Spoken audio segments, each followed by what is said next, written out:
Saudara-saudari terkasih dalam Kristus, hari ini Kamis 14 November 2024 dalam pekan biasa ke-32 tahun B. Bacaan dibawakan oleh Margareta Yvonne, Mazmur dilantunkan oleh Helena Ingjonata Kosumo, dan renungan ditulis oleh Laurencia Ineke. Selamat menekuni Sabda Allah. Mari kita semakin mengasihi, semakin peduli, semakin bersaksi.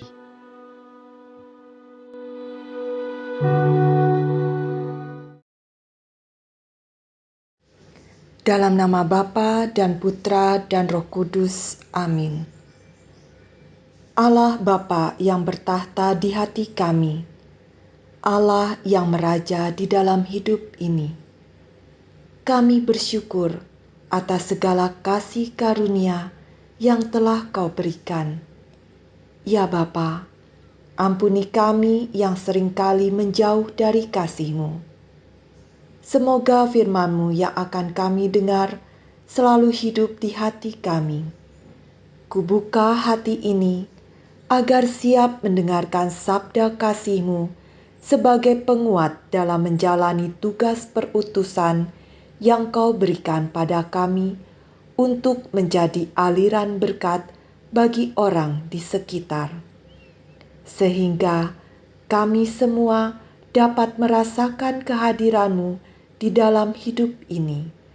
Terpujilah nama-Mu ya Bapa, atas segala kasih karunia yang Kau limpahkan pada kami, kini, selalu, dan sepanjang segala masa. Amin. Bacaan dari surat Rasul Paulus kepada Filemon, bab 1 ayat 7 sampai 20. Saudaraku terkasih, aku sudah memperoleh kegembiraan besar dan kekuatan karena kasih-Mu, sebab Engkau telah menghibur hati orang-orang kudus. Karena itu, sekalipun dalam Kristus aku bebas memerintahkan kepadamu apa yang harus engkau lakukan, namun mengingat kasih-Mu itu, lebih baik aku memintanya kepadamu. Aku, Paulus, yang sudah menjadi tua dan kini dipenjarakan demi Kristus Yesus, mengajukan permintaan kepadamu mengenai anak yang kudapat selagi aku dalam penjara, yakni Onesimus. Dahulu dia memang tidak berguna bagimu, tetapi sekarang sangat berguna baik bagimu maupun bagiku. Dia, buah hatiku itu, kusuruh kembali kepadamu. Sebenarnya, aku mau menahan dia di sini sebagai gantimu untuk melayani aku selama aku dipenjarakan demi Injil. Tetapi tanpa persetujuanmu, aku tidak mau berbuat sesuatu supaya yang baik itu kau lakukan bukan karena terpaksa, melainkan dengan sukarela. Sebab mungkin karena itulah dia dipisahkan sejenak daripadamu, supaya engkau dapat menerimanya untuk selamanya. Bukan lagi sebagai hamba, melainkan lebih dari itu, yaitu sebagai saudara terkasih. Bagiku, ia sudah saudara, apalagi bagimu, baik secara manusiawi maupun dalam Tuhan. Kalau engkau menganggap aku temanmu seiman, terimalah dia seperti aku sendiri. Dan kalau dia sudah merugikan dikau ataupun berutang padamu, tanggungkanlah semuanya itu kepadaku. Aku, Paulus, menjaminnya dengan tulisan tanganku sendiri. Aku akan membayarnya untuk tidak mengatakan, tanggungkanlah semuanya itu kepadamu, karena engkau berhutang padaku, yakni dirimu sendiri. Ya, saudaraku, semoga engkau berguna bagiku di dalam Tuhan. hiburlah hatiku di dalam Kristus. Demikianlah sabda Tuhan.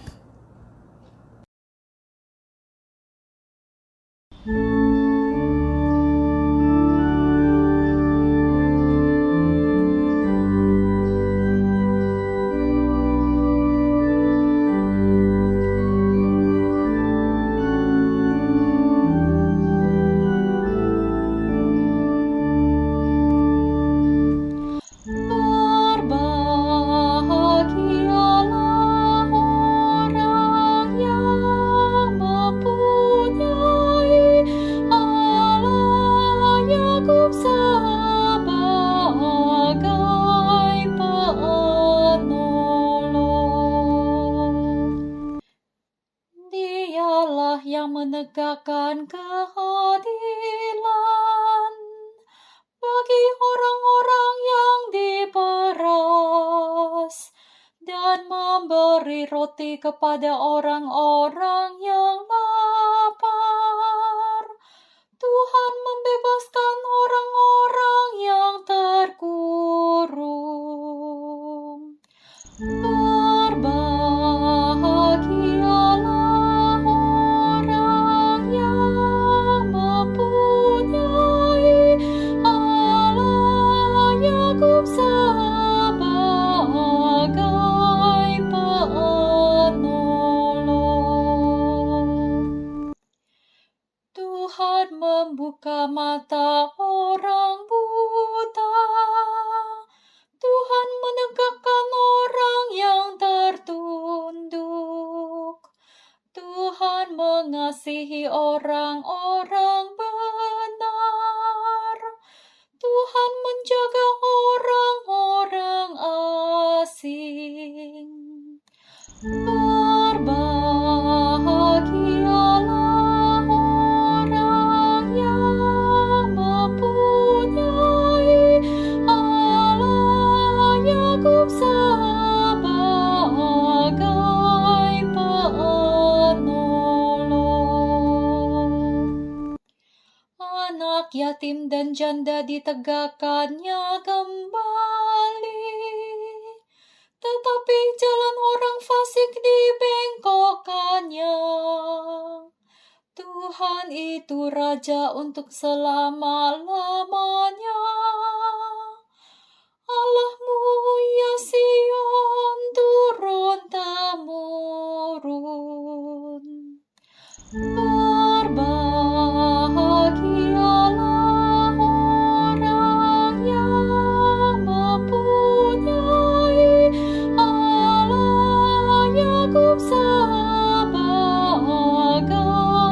penolong.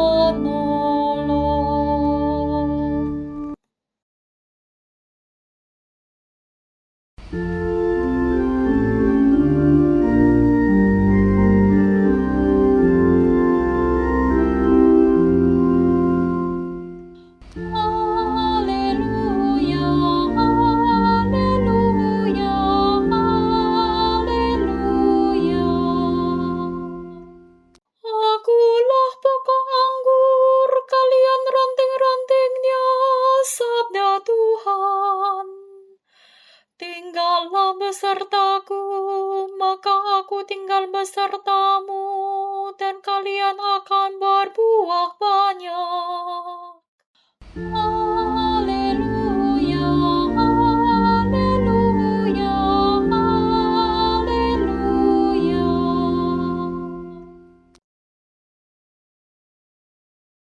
Inilah Injil suci menurut Lukas, bab 17 ayat 20 sampai 25. Sekali peristiwa, orang-orang Farisi bertanya kepada Yesus, kapan kerajaan Allah datang? Yesus menjawab, kerajaan Allah datang tanpa tanda-tanda lahiriah. Tidak dapat dikatakan, lihat ia ada di sini atau ia ada di sana. Sebab sesungguhnya kerajaan Allah sudah ada di tengah-tengahmu. Yesus berkata kepada para murid, akan datang waktunya kalian ingin melihat salah satu hari Anak Manusia itu, tetapi kalian tidak akan melihatnya. Orang akan berkata kepadamu, "Lihat, dia ada di sana. Lihat, dia ada di sini." Tetapi jangan kalian pergi ke situ, jangan kalian ikut. Sebab seperti kilat memancar dari ujung langit yang satu ke ujung langit yang lain, demikian pula halnya dengan Anak Manusia pada hari kedatangannya kelak. Tetapi ia harus menanggung banyak penderitaan dahulu dan ditolak oleh angkatan ini. Demikianlah sabda Tuhan.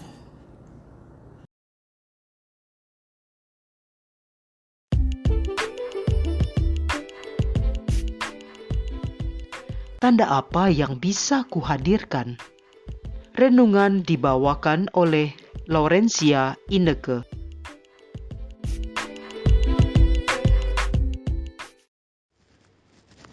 Saudara-saudara terkasih di dalam Kristus, tanda-tanda tidak luput dalam perjalanan hidup kita sehari-hari. Setiap membaca tulisan atau menulis, pasti ada tanda baca, agar orang mengerti apa yang ditulis. Ketika menghadapi orang, kita pun membaca bagaimana gerak-gerik maupun raut muka orang itu, sehingga bisa menjalin komunikasi yang baik dengan mereka. Ketika musim hujan datang, kita melihat tanda-tanda di langit ataupun merasakan cuaca sebelumnya supaya bisa mempersiapkan diri ketika hujan datang. Namun kita bisa salah dalam membaca tanda dan membuat rasa kecewa menghampiri diri ini. Kita sering melihat ramalan cuaca atau prediksi BMKG untuk mengantisipasi gejala alam yang akan terjadi.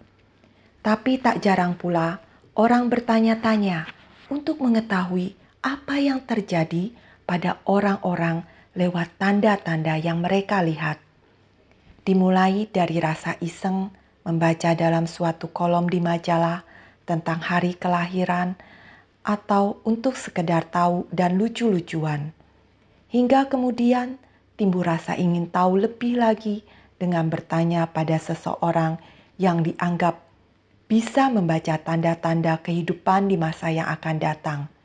Dan akhirnya terjebak dalam suatu rasa kebutuhan untuk meredam kekhawatiran yang timbul dalam menghadapi hari esok dan untuk memperoleh harapan kehidupan yang lebih baik. Saya baru-baru ini jatuh di WC dan saya teringat rangkaian kejadian yang mungkin merupakan tanda yang membuat saya siap ketika menghadapi kaki patah. Beberapa bulan ini saya rajin berolahraga yang menyebabkan saya bisa bergerak walau hanya dengan satu kaki. Saya bayangkan apabila saya tidak berolahraga, pasti saya akan duduk saja dan mengharapkan bantuan orang lain ketika tidak bisa bergerak. Saudara terkasih, Tuhan seringkali memberi kita tanda akan apa yang terjadi. Namun kita seringkali tidak peka. Padahal Tuhan sangat mengasihi kita, sehingga Tuhan sudah mempersiapkan kita ketika menghadapi masalah yang datang, supaya kita dapat melewatinya. Dalam Injil hari ini pun, Tuhan Yesus mengingatkan bahwa kerajaan Allah datang tanpa tanda-tanda lahiriah. Saya jadi teringat dari tahun 1980-an, saya seringkali mendengar orang-orang berkata, "Sebentar lagi akan kiamat." Namun, tahun demi tahun terlewati sudah, dan menghadapi tahun 1999, mulai lagi kencang berita dunia akan kiamat. Orang-orang diminta bersiap-siap menghadapi hari kiamat, untuk menyongsong dunia baru di mana Allah yang akan menjadi raja.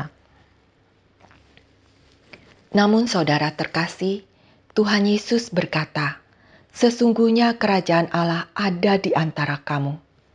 Kembali kita diingatkan Sudahkah kita menjadikan Allah sebagai Raja yang memerintah hidup kita, di mana kita menghormati Allah dan taat melakukan kehendak Sang Raja?